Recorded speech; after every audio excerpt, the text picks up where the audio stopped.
यह लंगड़े तैमूर की कहानी है। उस तैमूर की जिसने अपने बेटे की मौत के बाद पूरी दुनिया को 30 सालों तक रौंदा था। मौत का ऐसा खौफ उसने खड़ा किया था कि पूरी दुनिया कांपती थी। आज वो अपने दरबार में अपने सभी खानदान के लोगों, शहजादों, सेनापति, कवि और शायरों के साथ बैठा था। तभी बाहर से किसी के पुकारने की आवाज आती है। वो कहता है, कौन आया है? लोग बताते हैं कि बूढ़ी औरत है, धूल धक्कड़ से सनी। वहां खेल हो रहे थे, कुश्तियां हो रही थी, कविताएं पढ़ी जा रही थी। उसी के बीच यह आवाज चीखती हुई आई थी। उसने अपने करिंदों को भेजा कि पता करो कौन आया है। इस तरह वह महिला तैमूर के सामने आई। खुले हुए लट थे, धूल से लथपथ। उस महिला ने तैमूर के सामने आते ही पूछा, तुम ही ने इटली में सुल्तान को हराया? तैमूर ने कहा, हाँ, मैंने सिर्फ एक सुल्तान को नहीं, बहुतों को हराया है। औरत जो डर नहीं रही थी, जिसके हाथ नहीं कांप रहे थे, उस बादशाह के सामने जिसने पूरी दुनिया में आतंक का नंगा नाच मचाए रखा था। औरत ने कहा कि तू सुन, कोई भी हो, जितने भी आदमी मारा हो, भी आदमी है तो मैं एक माँ हूं। तू मौत बांटता है तो मैं जीवन देती हूँ। तूने मेरे खिलाफ एक गुनाह किया है और उसी की भुगतान मैं तुमसे लेने आई हूँ। लोग कहते हैं कि तू बेरहम होते हुए भी अपने वादे से नहीं मुकरता। तो मुझसे वादा कर कि तू मेरी बात को, मेरे प्रार्थना को स्वीकार करेगा। तैमूर लंग ने कहा, बैठ जा, तेरी बात मैं सुनूंगा।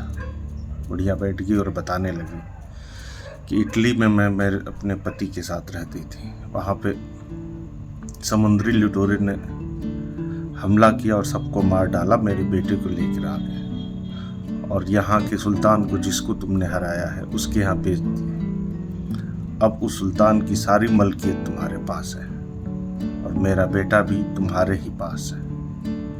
अब मैं चाहती हूँ कि तुम मेरे बेटों को लौटा दो। पूरे सभा में खड़बड़ी मच गई। लोग कहने लगे, यह पागल है। वहीं शायर किरमानी बैठा था, जिसने एक समय में तैमूर की कीमत उसके बेटी के बराबर बताई थी।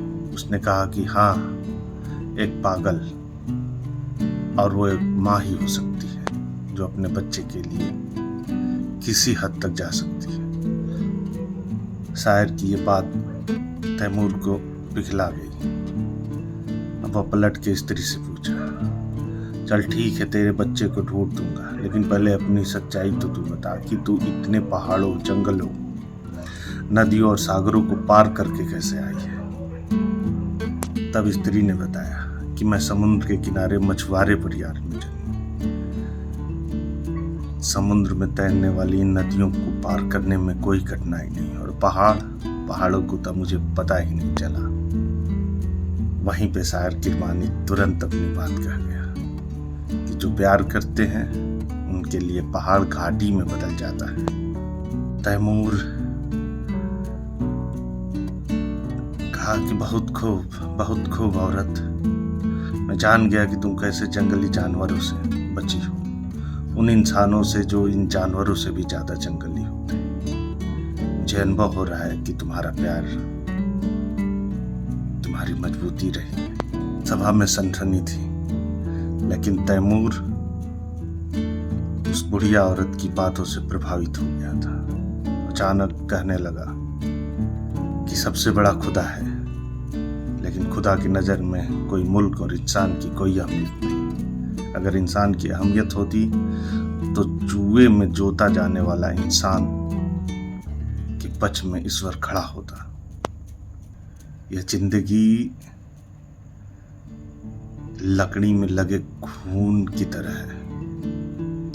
यहाँ मेरे सामने यह औरत लाखों औरतों में से एक औरत है, जिसने मेरे घाव को जगा दिया, मेरे भाव, मेरे प्रेम को जगा दिया। मैं अभी आदेश करता हूँ कि 300 घोड़े मेरे रियासत में दौड़ाए जाएं। पता किया जाए कि इसके बच्चा कहाँ है और उसे मेरे सामने तुरंत लाया जाए। और ये भी ध्यान रहे कि जो पहले लाएगा उसकी जिंदगी बदल जाएगी। ये घोषणा होते ही शायर किरमानी गाने लगा। वह क्या है जो फूलों और सितारों से भी ज्यादा खूबसूरत है। दोपहर की रुपहली धूप से भी सुंदर क्या है। आशिक का कहना है कि वह जिसे मैं प्यार करता